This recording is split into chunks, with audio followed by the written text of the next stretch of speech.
جن کے بیٹے نے ان جنگوں کے اندر جانیں کھوئی ہیں، اس درد کو بدقسمتی سے ہمارے ادیب، شاعر یا ہمارے مجسمہ ساز یا فلم ساز انہوں نے محسوس نہیں کیا، اور اس دکھ اور درد کے پیچھے انہوں نے امن کی خواہشات کو ابھارنے کی کوشش نہیں کی۔ میرا خیال سے یہ شاید ہماری ذہنی پسماندگی کی ایک علامت ہے۔ ڈاکٹر صاحب، ہندوستان کی تاریخ پر نظر دوڑائیں تو موہن داس کرم چند کی گاندھی کا عدم تشدد کا فلسفہ امن کی تحریکوں کے لیے ایک کلیدی کردار ادا کرتا نظر آتا ہے۔ مارٹن لوتھر کنگ بھی موہن داس کرم چند گاندھی کے اس عدم تشدد کے فلسفے سے متاثر ہوا، اور نیلسن منڈیلا بھی اسی لڑی میں پرویا گیا، لیکن اس کے جنوبی ایشیا کی سیاست اور سماجیات پر کوئی اثرات مرتب ہوئے، لیکن آج میں ان کا کوئی اثر نظر نہیں آتا۔ اچھا، ایک تو دیکھیں اس کو پورے فلسفے کو اگر آپ دیکھیں، گاندھی جی کے جو عدم تشدد کا فلسفہ ہے، تو ایک بہت ہی اس میں اہم چیز آپ کو یہ ملے گی کہ ہندوستانیوں نے 1857 میں مسلح جد و جہد کے ذریعے انگریزوں کی حکومت کو ختم کرنے کی کوشش کی، جسے انگریزوں نے بڑی سختی کے ساتھ کچل دیا، اور جیسا کہ اب تاریخی شواہد ہیں کہ تقریباً کوئی ملین سے زیادہ لوگ جو ہیں اس جنگ کے اندر مارے گئے۔ تو گاندھی جی نے اس چیز کو محسوس کیا کہ ہم مسلح جد و جہد یا طاقت کے ذریعے یا تشدد کے ذریعے انگریزی حکومت سے مقابلہ نہیں کر سکتے ہیں۔ اس کا مقابلہ کرنے کا حل جو ہے وہ ہے عدم تشدد، پرامن طریقے سے، دستوری طریقے سے۔ یہ طریقہ انہوں نے اختیار کیا، اور اس میں ہم دیکھتے ہیں کہ وہ بڑی حد تک کامیاب جو ہیں وہ رہے، اگرچہ اس میں اور دوسرے وجوہات بھی ہیں، لیکن بڑی حد تک وہ اس کے اندر کامیاب رہے۔ اچھا، اور یہی چیز جو ہے وہ مارٹن لوتھر کنگ نے مطلب کہ امریکہ کے اندر جو بلیکس کی حالت تھی، ظاہر ہے کہ بے بس لوگ ہیں، کمزور لوگ ہیں، کمزور لوگ طاقت کے ذریعے سے اپنے مطالبات نہیں منوا سکتے ہیں، دوسری طرف ریاست کی پوری طاقت ہے، آپ اس سے نہیں لڑ سکتے ہیں، لہٰذا اس کا حل یہ ہوتا ہے کہ آپ اخلاقی طور کے اوپر لوگوں کو اپنے ساتھ ملائیں، اور امن کے ذریعے سے، دستوری طریقے سے اپنے مطالبات کو تسلیم کرائیں، جو ہم آج دیکھتے ہیں کہ اس کا رزلٹ ہمارے سامنے امریکہ میں بھی موجود ہے۔ اور نیلسن منڈیلا نے بھی اپنے آخر میں اس نے یہی کہا کہ جو افریقن نیشنل یونین یا کونسل تھی، ان کا بھی شروع کے اندر مسلح جد و جہد کے ذریعے سے آزادی کا حصول تھا، لیکن انہوں نے بھی بڑی جلدی اندازہ لگایا کہ ساؤتھ افریقہ کی اپارتھائڈ حکومت یا ریاست اتنی مضبوط ہے کہ آپ اگر لڑیں گے تو آپ کو کچل کے رکھ دیں گے، اور ہوا بھی یہی کہ انہوں نے کچل کے رکھ دیا۔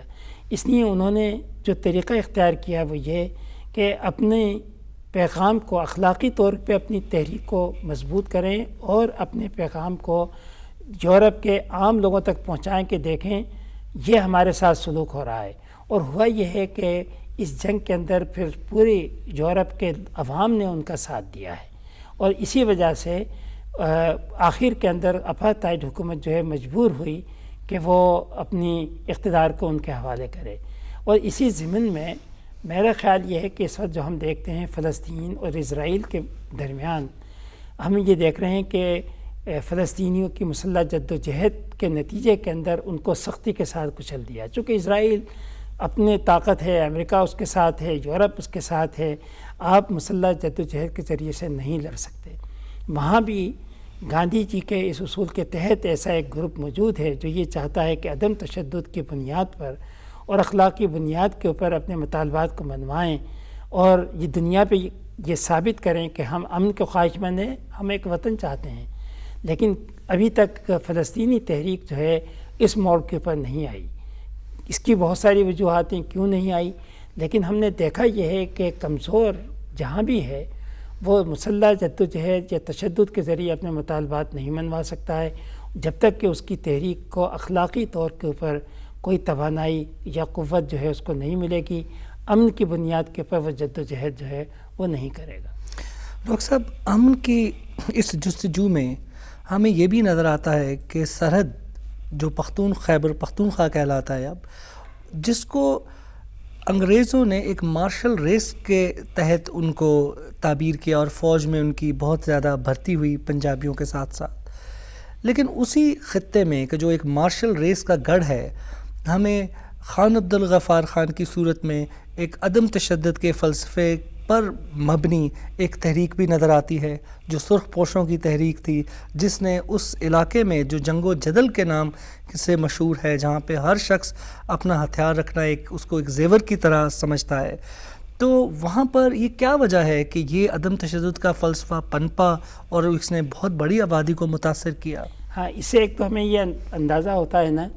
کہ انسان کی فطرت میں امن جو ہے وہ پوشیدہ ہے، وہ امن کے ساتھ زندہ رہنا چاہتا ہے، زندگی سے لطف اٹھانا چاہتا ہے، یہ چیز ہمیں نظر آتی ہے۔ اور دوسرا یہ ہے کہ خود غفار خان کی اپنی شخصیت اور جس طریقے سے انہوں نے اس پیغام کو لوگوں تک پہنچایا، تو یہ بالکل صحیح ہے کہ ایک ایسے معاشرے میں کہ جہاں پر جنگ کرنا اور مطلب جہاں ہتھیار رکھنا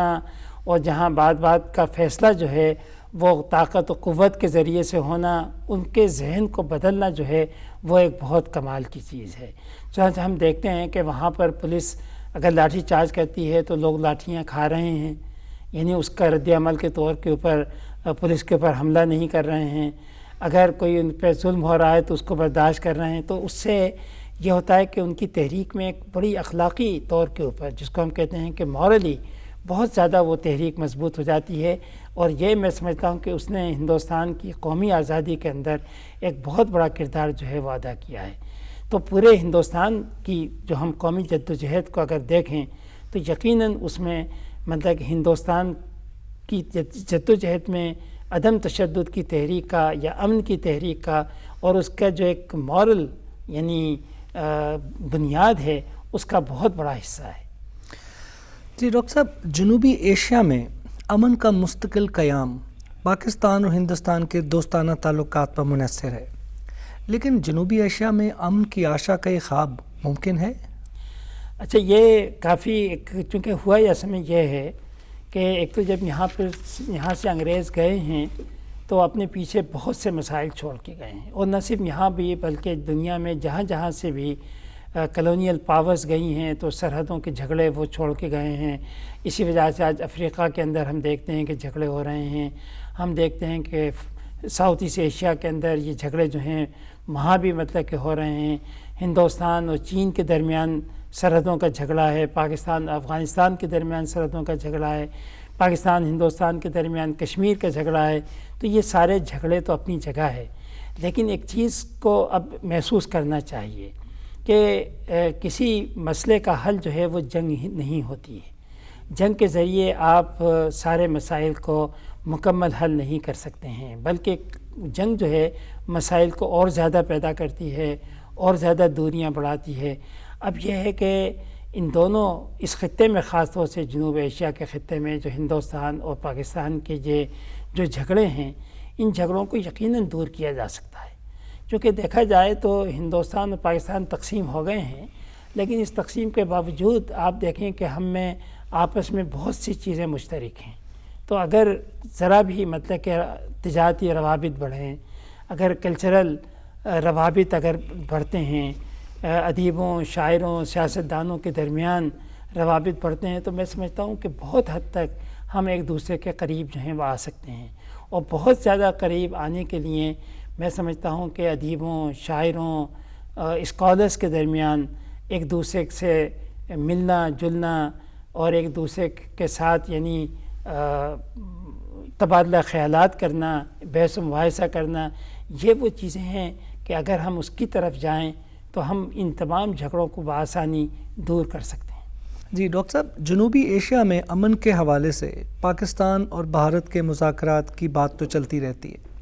لیکن اس میں ایک اہم ملک بنگلہ دیش جو کہ پہلے پاکستان کا حصہ تھا، اس کو نظر انداز کر دیا جاتا ہے۔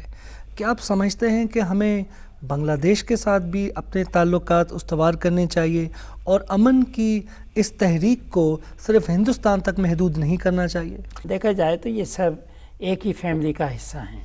اور اس میں بنگلہ دیش کو بھی اس کے اندر شامل کرنا جو ہے وہ بہت ضروری ہے۔ اب ہو یہ رہا ہے کہ اس وقت جو ویزا کا مسئلہ ہے مثلاً، وہ ہندوستان کے ساتھ بھی ہمارے مسائل ہیں، بنگلہ دیش کے ساتھ بھی مسائل ہیں۔ ان مسائل کو بھی ہمیں دور کرنا چاہیے۔ اور پھر ذرا اس سے تھوڑا سا مطلب کہ جب ہم ساؤتھ ایشیا کی بات کرتے ہیں تو اس کے اندر ہمیں سری لنکا کو بھی شامل کرنا چاہیے۔ اس میں پھر جو ریاستیں ہیں، بھوٹان کی ہے یا نیپال ہے، ان کو بھی ہمیں ملانا چاہیے، اور یہ کوشش نہیں کرنی چاہیے کہ ہندوستان یا پاکستان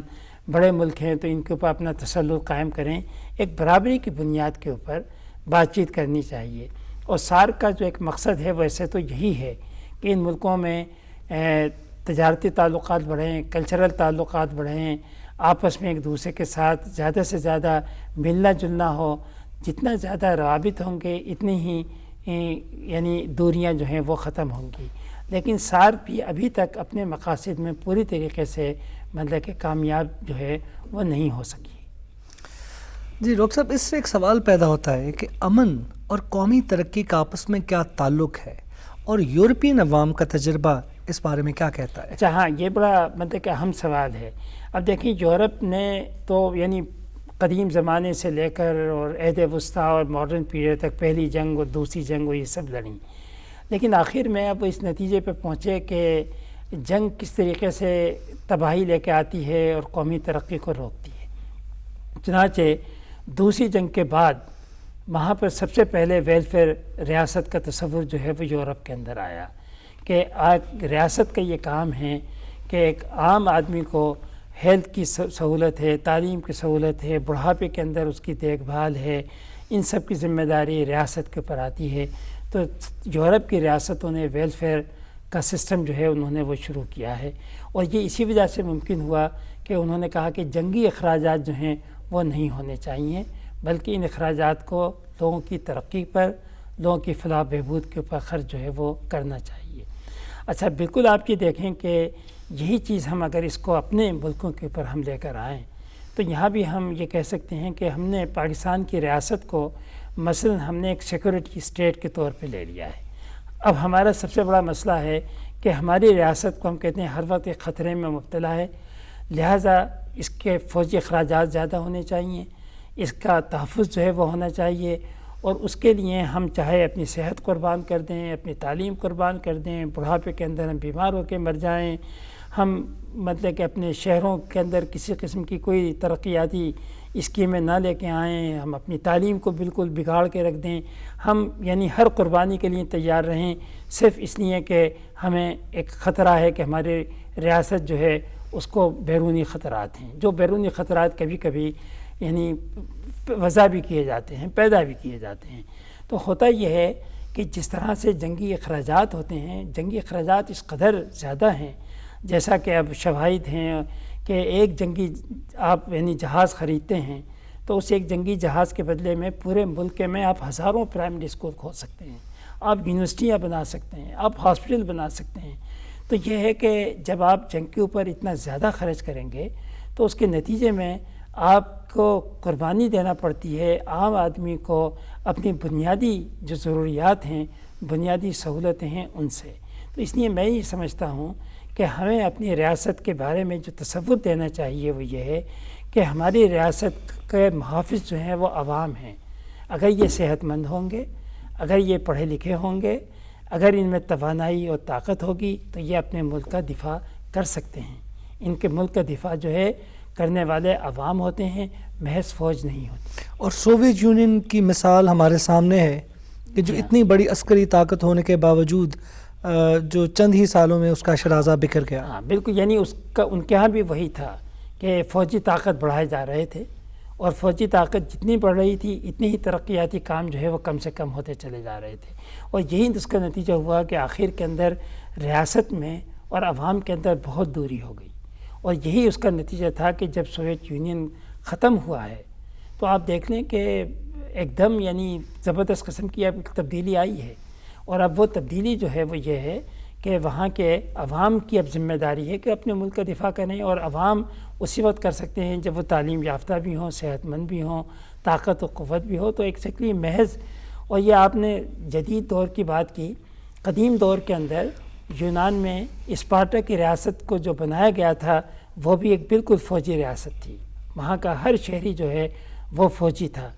وہ ایک عرصے تک تو اس بوجھ کو برداشت کر سکے، لیکن اس کے بعد جب وہ بیٹھے ہیں اس بوجھ کے تلے تو آج آپ دیکھیں کہ اسپارٹا کے نام کو کوئی جاننے والا بھی نہیں ہے، اور اس کی قربانی ان کی یہ تھی کہ اسپارٹا نے